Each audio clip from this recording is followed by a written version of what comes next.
بسم الله الرحمن الرحيم.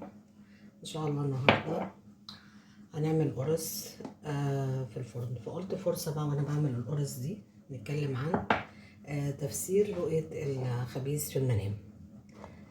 الاول دي هنحط 3 كوبايات دقيق. انا هعمل نص كيلو. على فكره عايزه اقول لكم الخبيث في البيت بيدي طاقات ايجابيه كده. ريحه الخبيث بتبقى حلوه، بتخلي الواحد كده يحس كده براحة نفسية. احنا هنعمل ايه؟ قلنا نص كيلو دقيق هنجرب فيه. نص كيلو هحط عليهم كوباية سمنة على زيت اهو زي ما احنا شايفين كده. هحط الاول السوائل بتاعتي، احط عليه نرجع فانيليا كده تدي ريحة حلوة. هحط الخميرة، خميرة جافة نص الكيس، يعني ايه مش هعمل الكيلو كله. وهحط انا بحط بالبركه على فكره معلقه كده بيكنج باودر بالويم،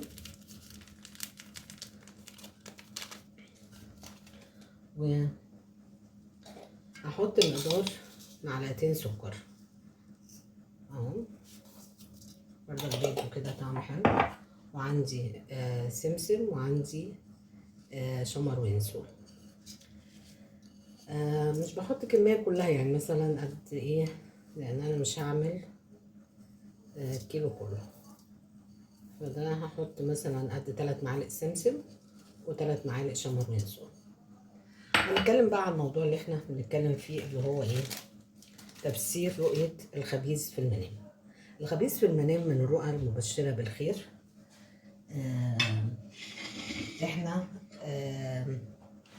لما بنخبز في المنام، مثلا حد حلم ان هو بيخبز او بيعمل قرص او بيعمل مثلا بسكوت او حلويات، ولو ابتدى في عمايل الحاجة دي، احنا دلوقتي اهو نحط السمنة والزيت. لو ابتدى في عمايلهم وخلصهم، هيبقى كده امور هو هيدخل فيها بالخير والفرح ان شاء الله، وهيبقى له رزق واسع. لو لسه هيبتدي يخبز قام من النوم هو لسه ما خلص، هيبقى في مشروع هو بيتكلم فيه او موضوع هو لسه يعني افكاره في دماغه لسه، وما ابتداش فيه فعليا، يعني لسه ايه، فكره في دماغه. حد عايز يعمل مشروع، عايز يسافر، رايح وظيفه تانية. بس عايزه اوريكم رايح وظيفه تانية. فدوت بيبقى له ايه، فكره ان هو لسه اموره ما كملتش. لكن لو حلم في الرؤيه بتاعته ان هو خلص الحاجه اللي هو بيعملها، يعني مثلا ابتدى في الخبيز وخلصه واستوى، هيبقى المشروع اللي هو في دماغه او الفكره اللي هي في دماغه وعايز يعملها دي هتبقى له خير ورزق واسع، وهيبقى رزق وفير ليه باذن الله. لكن لو هو لسه زي ما قلنا، يبقى لسه الفكره ايه، ما كملتش. ده بالنسبه لو استوى الخبيث. طيب لو الخبيث طلع وريحته كويسه وطعمه حلو وداقه، فده رزق هيجيله سريع باذن الله. ده بالنسبه لو شخص حلم برؤيه الخبيث في المنام. سواء كانت سيده متزوجه، فدي امور ليها هتدخل عليها برزق وسع، امور فيها استقرار بالنسبه لحياتها.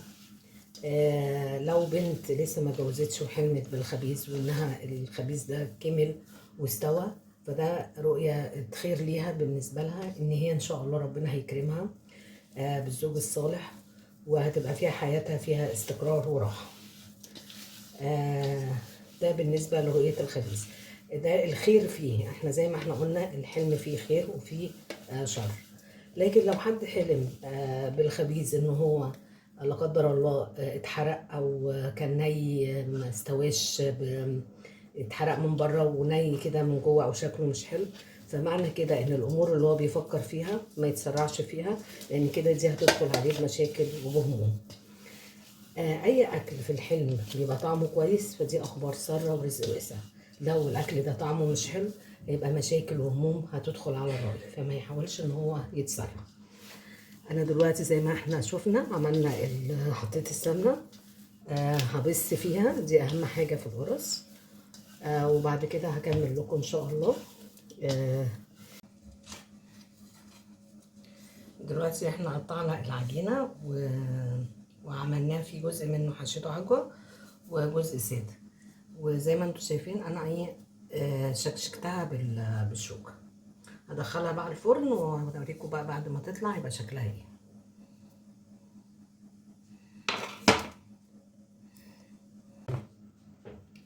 ادي بقى القرص زي ما شفنا كده، شايفين؟ مش قادره اقول لكم ريحتها جميله ازاي. وعلى رأي جدتي الخبيث في البيت خير وبركة كده، وبيدي طاقات إيجابية، وبيبقى كده حاجة جميلة.